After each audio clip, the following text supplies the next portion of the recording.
நம்ம எல்லாரோட வாழ்க்கையிலயும் நம்மளுக்கு நிறைய தேவைங்க இருக்கு. அந்த தேவையெல்லாம் பூர்த்தி பண்றதுக்கு ஒரு விஷயத்துக்கு மட்டும்தான் பவர் இருக்கு. அந்த ஒரு விஷயம் தான் பணம்.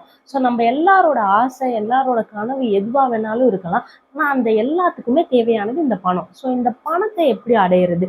இப்போ நம்ம இந்த வருஷம் இந்த நியூ இயர்ல ஸ்டார்ட் பண்ணோம் அப்படின்னா, நெக்ஸ்ட் நியூ இயர்க்குள்ள நம்ம ஒரு 10 லட்சம் சேர்த்து வைக்கணும் அப்படின்னு நம்ம ஒரு ட்ரீம் பண்ணியிருக்கோம் அப்படின்னும் போது, அந்த ட்ரீமை அச்சீவ் பண்ணணும் அப்படின்னா, இப்போ நான் சொல்ற ஒரு 8 ஹேபிட்ஸ், இதை நீங்க உங்களோட ஹேபிட்ஸாவே மாத்திட்டீங்க அப்படின்னும் போது கண்டிப்பா உங்களால நெக்ஸ்ட் இயர்ல ஒரு அமௌண்ட்டை கண்டிப்பா சேர்த்து வச்சு உங்களோட ட்ரீமை உங்களால அச்சீவ் பண்ண முடியும். ஸோ அது என்னென்ன ஹேபிட்ஸ் அப்படின்றத இந்த வீடியோ நம்ம டீட்டெயில்டா பார்க்க போறோம். அதுக்கு முன்னாடி நான் உங்ககிட்ட எல்லாம் ஒரு கதை சொல்லணும்னு நினைக்கிறேன். அந்த கதை என்னன்னு பாத்தீங்கன்னா, ரவி சுரேந்தர் அப்படின்னு சொல்லி 2 பேர் இருந்தாங்க. இதுல ரவி அதிகமான சேலரி வாங்குறவர். 2 பேருமே ஒரே கம்பெனி தான். பட் சுரேந்தர் கம்மியான சேலரி வாங்குறவர். ஸோ நம்ம ரவிக்கும் சுரேந்தருக்கும் ஒரு கோல் இருந்தது. அதாவது ஒரு வருஷத்துக்குள்ள 2 பேர்ல யார் அதிக காசை சேர்த்து வைக்கிறாங்க அப்படின்னு சொல்லி. அந்த கோல் அச்சீவ் பண்றதுக்கு நீங்க இப்ப சுரேந்தர் எடுத்து பாத்தீங்க அப்படின்னா, அவர் அதிக சேலரி வாங்குறாரு. நம்ம ரவி கம்மியான சேலரி வாங்குறாருல. சோ இவங்களுக்குள்ள இந்த ஒரு கிளாஷ் இருக்கிறதுனால நம்ம ரவி ஜெயிக்க மாட்டாரு அப்படின்னு சொல்லி சுரேந்தர் நினைச்சார். பட் ஆனா நம்ம சுரேந்தர் கிட்ட இருக்க ஒரு கெட்ட பழக்கம் என்னன்னு பாத்தீங்கன்னா, அதிகமா செலவு பண்றது. இப்படி பண்ணிட்டே இருக்கும்போது சுரேந்தர் கிட்ட அதிகமான காசு சேர்றது இல்லை. என்னதான் அவர் அதிகமா சம்பாரிச்சாலுமே சரி. பட் ஆனா நம்ம ரவி இருக்காருல்ல, அவரோட கோல்ல அவர் கரெக்டா இருந்ததுனால இயர் எண்ட் வந்துருச்சு. இயர் எண்ட் வரும்போது 2 பேருமே அவங்கவுங்க கோலை எவ்வளவு சேர்த்து வச்சிருக்காங்க அப்படின்னு பார்க்கும்போது சுரேந்தரை விட ரவி தான் அதிகமா சேர்த்து வச்சிருந்தாரு. பிகாஸ் அவருக்கு நல்லாவே தெரிஞ்சிருக்கு, அவரு சில ஹேபிட்ஸை ஃபாலோ பண்ணதுனால அந்த ஹேபிட்ஸ் அவருக்கு ரொம்பவே யூஸ்ஃபுல்லா இருந்ததுனால அவரால் ஈஸியாவே அவரோட கம்மி சேலரியில சேர்த்து வைக்க முடிஞ்சிருந்தது. ஸோ இதுவே சுரேந்தர் அதிக சேலரி வாங்கினாரு.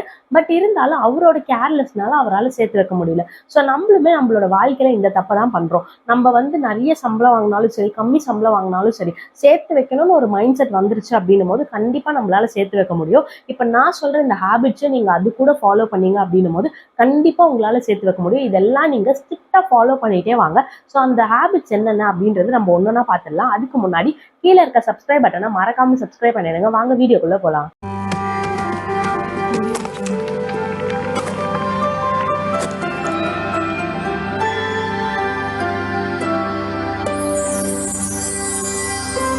Welcome to the video friends. நான் உங்க அமிர்தா. நீங்க பார்த்துட்டு இருக்கிறது அமிர்தா வில்சன் சேனல்.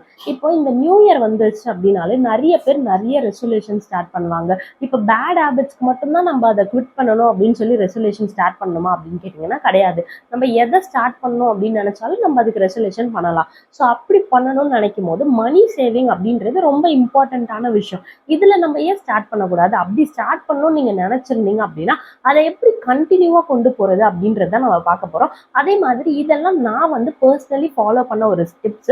இது எனக்கு ரொம்ப பிடிச்சதுனால தான் என்னோட ஃபேமிலி, அதாவது என்னோட சப்ஸ்கிரைபர் யூடியூப் ஃபேமிலிக்கு இதை நான் ஷேர் பண்ணணும்னு நினைச்சேன். ஸோ நீங்க இது தெரிஞ்சிச்சு அப்படின்னா நெக்ஸ்ட் இயர்ல நீங்களுமே என்னோட டிராவல் பண்ணி ஒரு அமௌண்ட்டை கண்டிப்பா சேர்த்து வைக்க முடியும். ஸோ அது எப்படி பண்றது, அந்த ஹேபிட்ஸ் எல்லாம் என்ன அப்படின்னு நம்ம ஒன்னொன்னா டிலே பண்ணாம பார்த்துடலாம். அதுல ஃபர்ஸ்ட் ஒன் என்னன்னு பாத்தீங்கன்னா, செட் அ ஸ்மாலர் டார்கெட். அதாவது இப்ப நம்ம ஒரு 10 லட்சம் சேர்த்து வைக்கணும் அப்படின்னு சொல்லி நினைச்சிட்டோம். பட் ஆனா இந்த 10 லட்சத்தை நம்ம பார்க்கும்போது பெரிய நம்பரா தெரியும். இது எப்படா நான் சேர்த்து வைக்கிறது, இதெல்லாம் என்னால முடியாதுன்னு சொல்லி நம்ம நியூ இயர் முடிஞ்சு ஒரு நாள் நினைப்போம். அடுத்த நாள் இது பெரிய நம்பரா தெரிஞ்சதுனால நம்ம அதை குவிட் பண்ணிடுவோம். பட் ஆனா இந்த 10 லட்சத்தை நீங்க டிவைட் பண்ணி பாருங்க. அதாவது ஒரு மாசத்துக்கு எவ்வளவு சேர்த்து வச்சா 12 மாசத்துல நம்மளால அந்த அமௌண்ட் அடைய முடியும். நம்மளோட சேலரியை பேஸ் பண்ணி நம்ம எவ்வளவு எடுத்து வச்சா நம்ம அடைய முடியும். இல்ல உங்களோட டார்கெட் என்னவோ அந்த டார்கெட்டுக்கு எவ்வளவு பணம் தேவைப்படுது, அது 12 மாசத்துல எடுத்து வச்சா எவ்வளவு இருக்கும், டெய்லி எடுத்து வச்சா எவ்வளவு இருக்கும் அப்படின்னு நீங்க டிவைட் பண்ணி பார்க்கும்போது அப்ப டெய்லின்னு வரும்போது அந்த அமௌண்ட் கம்மியாயிடும்ல, அந்த நம்பர் கம்மியாயிடும். ஸோ நம்பர் கம்மியானதுனால உங்களுக்கு அது பெரிய விஷயமாவே தெரியாது. நீங்க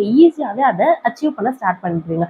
இதுவே நீங்க 10 லட்சம் இல்ல உங்களோட டார்கெட் இப்போ ஒரு 10 லட்சம் இல்ல அதுக்கும் மேல அப்படின்னு நினைக்கும் போது அந்த நம்பர் ரொம்ப பெருசா தெரியுதுனால உங்களுக்கு அது பல்கா தெரியும். ஸோ அது ஒரு சோம்பேறித்தனமா மாறிடும். இல்ல நம்ம இதை பண்ண வேண்டாம் அப்படின்ற மாதிரி மாறிடுவீங்க.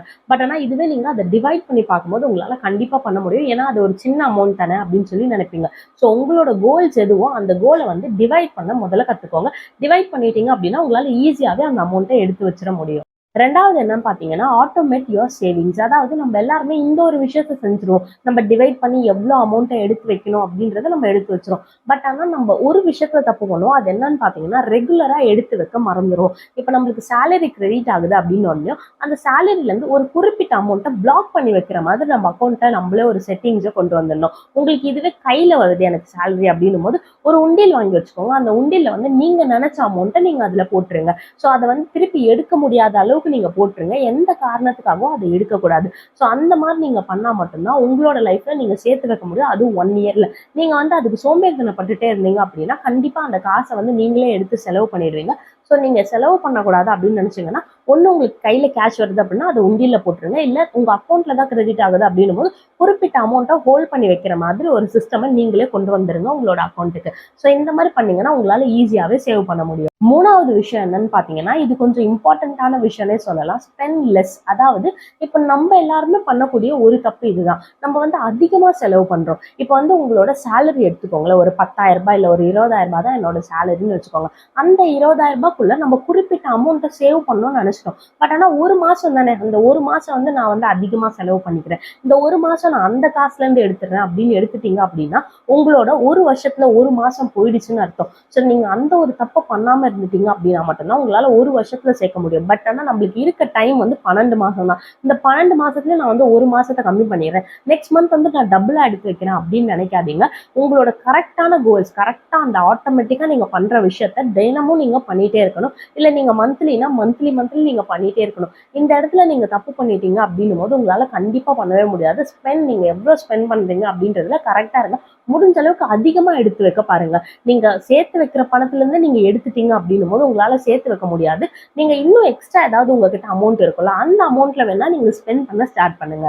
நாலாவது விஷயம் என்னன்னு பாத்தீங்கன்னா ஏர்ன் மோர். அதாவது நம்மளோட சேலரி கம்மியா தான் இருக்கும், இந்த சேலரி வச்சு நான் எப்படி சேர்த்து வைக்கிறது அப்படின்னு நினைக்கிறத விட்டுட்டு உங்களுக்கான ஒரு செகண்டரி இன்கம் எப்படி கிரியேட் பண்றது அப்படின்னு யோசிங்க. நம்ம சேனல்லே நம்ம நிறைய வீடியோஸ் போட்டிருக்கோம். ஸோ அந்த வீடியோஸோட லிங்க் நான் கீழே டிஸ்கிரிப்ஷன் பாக்ஸ்ல தரேன், மேலே ஐகார்ட்லயே தரேன். அதை செக் பண்ணி பார்த்தீங்க அப்படின்னா எப்படி ஒரு செகண்டரி இன்கம் கிரியேட் பண்றது அப்படின்னு தெரியும் உங்களுக்கு. ஸோ இப்பெல்லாம் நிறைய பேர் செகண்டரி இன்கம்லயே 1,00,000 ரூபா கிட்ட சம்பாதிக்க ஸ்டார்ட் பண்ணிட்டாங்க. ஸோ அதெல்லாம் எப்படி அப்படின்றது உங்களுக்கு அந்த வீடியோ நல்லா புரியும். சோ உங்களுக்கான ஒரு அமௌண்ட் நீங்க கிரியேட் பண்ணிட்டீங்க அப்படின்னும் போது அந்த செகண்டரி இன்கம் அப்படியே உங்களோட சேவிங்ஸா மாத்திடுங்க. அதுல இருந்து எந்த காசுமே எடுக்காம அப்படியே நீங்க சேவிங்ஸா மாத்திட்டீங்க அப்படின்னும் போது அது உங்களுக்கு இன்னொரு சேவிங்ஸா மாறிடும். உங்களோட ரெகுலர் இல்லாம இது ஒரு சேவிங்ஸ் ஆயிடும். ஸோ நீங்க நினைச்சதை விட அதிகமாவே நீங்க சேர்த்து வைக்க ஸ்டார்ட் பண்ணிடுவீங்க.